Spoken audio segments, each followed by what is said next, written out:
Hello friends, कैसे हैं आप सब। आप में से बहुत सारे ऐसे बच्चे हैं जो पटना लॉ कॉलेज की फॉर्म का इंतजार कर रहे हैं। मेरे प्यारे साथियों, आप सबको इस वीडियो में मैं बताने वाला हूं कि पटना लॉ कॉलेज का फॉर्म कब तक रिलीज होगा और कब से आपको तैयारी करनी चाहिए। सबसे बड़ा सवाल है कि क्या फॉर्म रिलीज हो जाएगा तो क्या आप एग्जाम निकाल लोगे।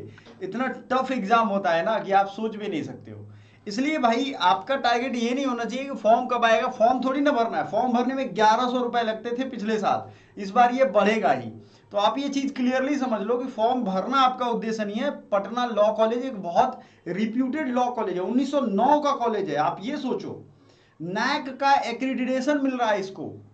नैक समझ रहे हो, नेशनल एक्रीडिटेशन काउंसिल जो है ना भारत सरकार की, वो अब इसको अपना रैंकिंग दे रही है। यहाँ 120 सीटें से ज्यादा अब 300 सीटें हो गई हैं। पिछले कई सालों में हमारे यहाँ से काफी बच्चों ने पढ़ करके रिजल्ट लिया है। इसलिए आप सबको मैं गाइड कर रहा हूं। और आपको जिस ग्रुप में ऐड करूंगा उसमें सिलेक्टेड स्टूडेंट्स भी हैं। आपको पीवाई क्यू चाहिए, आपको सारा चीज अवेलेबल करवाएंगे। कट ऑफ क्या जाता है, कितना कट ऑफ रहा है, ये सब हमने पहले भी आपसे डिस्कस किया है। अब सबसे ज्यादा बच्चों को दिक्कत क्या आ रही है, आप देख रहे हो पटना लॉ कॉलेज की ऑफिशियल वेबसाइट पे हम हैं। इस ऑफिशियल वेबसाइट पे जब आप जाओगे तो आपको इसी तरीके की सारी इंफॉर्मेशन दिख जाएगी। फॉर्म की जानकारी आपको कहाँ मिलेगी, तो वो वेबसाइट अलग है। ध्यान से सुनिए और समझिए।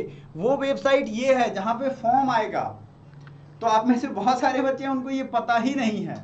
ठीक है, बहुत सारे बच्चे B L L B 5 year के बारे में इंक्वायरी कर रहे हैं। तो मेरे प्यारे बच्चों, बी एल एल बी की अगर आप इंक्वायरी कर रहे हो तो आप थोड़ी देर रुक जाओ। अगर आपको बी एल एल बी की वीडियो चाहिए तो अलग से मुझे कमेंट कर दो, मैं बना दूंगा तुरंत। बी एल एल बी का क्या अपडेट है, ये एल एल बी 3 ईयर जो ग्रेजुएशन के बाद होता है उसके बारे में मैं बता रहा हूँ। आपका जो फॉर्म आएगा वो 2025 से 28 के सेशन के लिए आएगा, है ना। और इसी तरीके से दिख जाएगा आपको link for online submission of PG vocational LLB दिख रहा है आपको। सबसे नीचे देखो राइट साइड में, मैं साइड हो जाता हूं, आपको ये दिख रहा होगा शायद, दिख रहा है ना, यहां पे दिख रहा होगा। अब ये फॉर्म जिस तरीके से आपको दिख रहा है, चूंकि ये पिछले साल का है, लेकिन फिर भी आपको एक जरूरत के लिए मैं दिखा रहा हूं। ऐसे ही क्लिक करोगे और वो फॉर्म खुल जाएगा। पिछले साल के बहुत सारे वीडियो में मैंने आपको दिखाया हुआ है पहले से। तो आपको लोड लेने की जरूरत है क्या, नहीं है ना। तो फालतू के टेंशन लेने से कोई फायदा नहीं है। आपको एक चीज का ध्यान देना है कि अगर आप चाहते हो कि बढ़िया से तैयारी करो, एक एक रिजल्ट वाली तैयारी करो, रिजल्ट माइंडसेट वाली तैयारी करो जिसमें रिजल्ट पक्का हो, तो लाइव लेक्चर्स आपको 15 से ज्यादा ई बुक हम प्रोवाइड करने वाले हैं, है ना। जो सिलेबस है पटना लॉ कॉलेज का वो सारा कुछ हम कंप्लीट करवाने वाले हैं। प्रैक्टिस सेट देंगे, रिकॉर्डिंग रहेगा, आप जितनी बार चाहो देख सकते हो। लाइव सेशन में आप कॉल कनेक्टिंग फैसिलिटी का यूज कर सकते हो। मेंटोरशिप 1 to 1 आप ले सकते हो, है ना। क्या सिलेबस और पीवाई क्यू क्या है, ये पिछले वीडियो में मैंने जस्ट आपको दिखाया हुआ है। प्लीज जाइए और उसको जाकर के जरूर देखिएगा। आपको जो ये व्हाट्सएप नंबर स्क्रॉल हो रहा है ना, इसी व्हाट्सएप नंबर पे हमें कांटेक्ट करना है और बोल देना है कि सर हमें ये ऑफर चाहिए 999 रुपए में। और जो बच्चे डायरेक्टली आज ही ज्वाइन करेंगे उनके लिए 100 रुपए का और एडिशनल डिस्काउंट हम दे रहे हैं। ये कम से कम 2000 2500 की कोर्स है। आप उन बच्चों के लिए है जो सीरियसली हैं, गरीब हैं, जो चाहते हैं कि उनका हर हाल में रिजल्ट आए, है ना। ये उन बच्चों के लिए है। अब बात कर लेते हैं कि फॉर्म की जो आधिकारिक या ऑफिशियल वेबसाइट है वो यही है। टफनेस एग्जाम का बढ़ने वाला है, क्योंकि पिछली बार लगभग 2000 बच्चों ने, मतलब 1600-1700 बच्चों ने फॉर्म भरा था। इसमें फॉर्म जब आएगा तो 20 दिन ही फॉर्म भर सकते हो, है ना। ये सारी चीजें आपको नोट करके रखनी है, ठीक है। मैंने अभी रिसेंटली यूजीसी नेट का एग्जाम निकाला है। आप सोचो 99% से आपको जो चीजें समझा रहा हूं मैं उसको जरा बारीकी से समझो। कोई भी तैयारी 1 2 दिन में नहीं होती है ना। आपको ये चीजों पे ध्यान रखना होगा। फ्री में मॉक टेस्ट लगाना चाहते हो, हमारा एप्लीकेशन एकेडमी पॉइंट जरूर डाउनलोड करिएगा। आपके ही काम का है, आपके लिए ही डिजाइन किया गया है। अब आ जाते हैं कि इस वेबसाइट पे जब फॉर्म आएगा तो उसकी तारीख क्या होगी, उसकी डेट क्या होगी।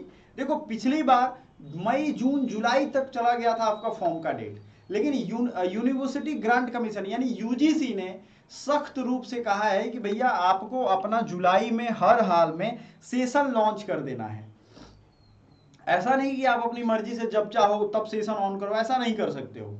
आपको हर हाल में सेशन पहले ही ऑन कर देना है। सेशन को टाइमली रखना है, क्योंकि सेमेस्टर एग्जाम होते हैं, आपको मालूम होगा।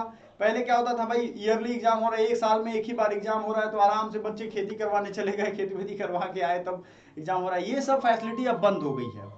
समझ में आया आपको, ये चीजें बंद हो गई हैं, अब ऐसा होगा नहीं। तो आप इस अगर चांस में हैं कि भाई चलो हमारे लिए वही टाइम आ जाए, हम उसी में फिर रम जाए, तो ऐसा होगा नहीं। आप अपने से पूछो कि क्या जो प्रीवियस ईयर क्वेश्चन के मैंने दिखाए हैं आपको, उसमें जो भी स्टडी मटेरियल है वो सारा तो हम प्रोवाइड करेंगे, आपको सब कुछ देंगे। क्या आप उसके लिए तैयार हो, उसके लिए पढ़ाई कर रहे हो और उतने उम्दा तरीके से आप पढ़ रहे हो? हाँ और ना, यही हो सकता है। या तो हाँ होगा, पढ़ रहे होगे, या नहीं होगा तो नहीं पढ़ रहे होगे, है ना। तो आपको क्या करना है, आपके लिए जो मैं कह रहा हूं उसको जरा समझो कि अभी से सिलेबस को कवर करना शुरू करो। बहुत सारे बच्चे होंगे जिनको सिलेबस पता होगा, जैसे उसमें पॉलिटी पढ़िए आप, ठीक है। सिलेबस अगर नहीं पता है तो प्लीज सिलेबस वाली वीडियो देख लो आप, है ना। ये आपको मैं बता रहा हूं, आपके फॉर्म कभी भी जारी हो सकते हैं, आपका एप्लीकेशन फॉर्म कभी भी जारी हो सकता है, अभी से लेकर के जब भी जारी हो। लेकिन क्या आप तैयार हो उसके लिए? नहीं तैयार हो। ये बच्चे परेशान है कि सर बच्चे ये हो जा रहा है, वो हो जा रहा है, मुझे समझ नहीं आ रहा है क्या करें। यही करो कि अभी पढ़ाई करो, ठीक है। यही वो टाइम है। आपकी जो रेगुलर क्लासेज हैं, आप सारा सिलेबस कवर करके जाओ डेफिनेटली, क्योंकि कट ऑफ कम नहीं जाता है, 80 से कम टारगेट करना नहीं। 100 नंबर का ही एग्जाम होता है, 100 नंबर में निगेटिव नहीं है, लेकिन आपको अच्छे से टारगेट करना होगा, ये ध्यान रहे, है ना। तो आप में से बहुत सारे बच्चे होंगे जो इच्छुक होंगे, वो सोच रहे होंगे कि अब हम ज्वाइन कर लेते हैं, कर लो, क्योंकि ये मौका फिर आएगा नहीं। पिछला वीडियो उसमें हमने आपको PYQ दिखाया था, इस बार भी दिखा देते हैं आपको। आपको ये नहीं लगना चाहिए कि PYQ जो है हमें सर नहीं दिखा रहे हैं या सिलेबस नहीं बता रहे हैं। चलो भैया सिलेबस आपको दिखा देता हूं मैं। ये रहा आपका सिलेबस और PYQ। ध्यान से देखिएगा, 120 सीट से आपको बढ़ा दिया गया है और ये कर दिया गया है 300 सीट, है ना। ओनली बॉयज हॉस्टल, ये लड़कों के लिए, सॉरी ये जो है लड़कों के लिए रहने वाला है, ठीक है ना। अब आपको हम एक चीज बता दें, इसमें पटना विश्वविद्यालय की वेबसाइट पे आएगा, एप्लीकेशन का लिंक जब जारी होगा तो हम आपको बता देंगे। लाइव लेक्चर, ई बुक, PDF ये सब आपके लिए यहाँ अवेलेबल है, सब कुछ आपको देंगे। मेंटरशिप आपको फॉर्म भरने टाइम गाइड भी करेंगे। Previous year memory based question हम आपको दिखा रहे हैं, पिछले में भी मैंने काफी सारा क्वेश्चन दिखाया था, इसमें भी मैं आपको दिखा रहा हूं। राष्ट्रपति की क्षमादान शक्ति किस अनुच्छेद में है? पार्डनिंग पावर, आप जानते हो ना, राष्ट्रपति किसी भी व्यक्ति को मृत्यु दंड सजा को भी माफ कर सकता है। अनुच्छेद 32 के अंतर्गत किस न्यायालय में रीट दायर किया जा सकता है? संविधान निर्माण की प्रक्रिया की अवधि क्या है?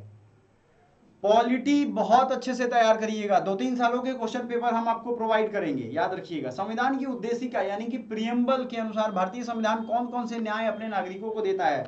आर्थिक, सामाजिक, राजनीतिक, है ना, justice, social, economic and political. कौन सा संविधान संशोधन संक्षिप्त संविधान संशोधन के नाम से जाना जाता है? संविधान की उद्देशिका के अनुसार भारत कैसा देश है? भारत में पहली बार लोकायुक्त और लोकपाल बिल पेश किए गए किस राज्य की विधानसभा देश की पहली पेपरलेस विधानसभा बन गई है? संविधान का कौन सा अनुच्छेद महिलाओं को पुरुषों की तुलना में समान कार्य के लिए समान वेतन का प्रावधान करता है? यदि कोई राज्य सभी धर्म की महिलाओं के लिए संपत्ति के अधिकार को सुनिश्चित करने के लिए कोई कानून बनाना चाहे तो उसे किस प्रकार का कानून लागू करने पर विचार करना होगा? ये क्या है? Uniform civil code. आपको सिंपल सा समझाऊं मैं कि इसमें समान कार्य के लिए समान वेतन ये क्यों आया, ये भी पॉलिटी है। पंचायती राज व्यवस्था, ये भी पॉलिटी है। संयुक्त राष्ट्र संघ के प्रथम महासचिव कौन थे? प्रथम जन संगीति कहाँ हुई थी? तृतीय बौद्ध संगीति किसके काल में हुई? गुलाम वंश के संस्थापक कौन थे? फासिज्म का जन्मदाता कौन था? जीके, जीएस, करंट और पॉलिटी अगर आपने कर लिया तो आपका ये एग्जाम निकल जाएगा। सती प्रथा का अंत किसने किया? राजा राममोहन राय, जानते हो, लॉर्ड विलियम बेंटिक के शासनकाल में हुआ था, है ना। रिजर्व बैंक की स्थापना कब हुई? वियना सम्मेलन कब हुआ? किस वैज्ञानिक को नोबेल पुरस्कार प्राप्त हुआ? ये सब देखो जीके के कितने लेवल के क्वेश्चन हैं। इसमें आओगे आप, बहुत सारे क्वेश्चन पेपर और भी हैं कंप्लीटली। इसमें मैं आपको दो क्लास में मैंने कहा था कि आपको सब कुछ दूंगा, ठीक है। अब 2023 या 2024 के 2 साल के क्वेश्चन पेपर आपको अगले वीडियो में कराने वाला हूं। कब चाहते हो वो वीडियो जरूर हमें बताइएगा। Thank you so much.